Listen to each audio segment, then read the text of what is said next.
हा स्कूलला जायचं ना, गुड गर्ल. आणि उठून काय करायचं, ब्रश करायचं ना. हा, brush your teeth daily.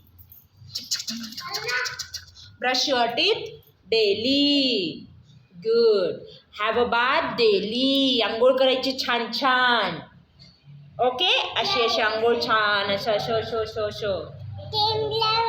Cream लावायचं. ओके, अजून काय लावायचं, इथं काय लावायचं, काय लावायचं तिथं, इथे काय लावायचं, लिपची गोडी. आणि हाताला काय लावतात ग, इथे काय लावतात, हे काय असतं, नेलपेंट असतं. तुला आवडतं, खूप आवडतं. हो, अरे त्याने नाही लावायचं. सांग तुला कोण कोण आवडतं ग. ते बघ, नेलपेंट लावते त्याने.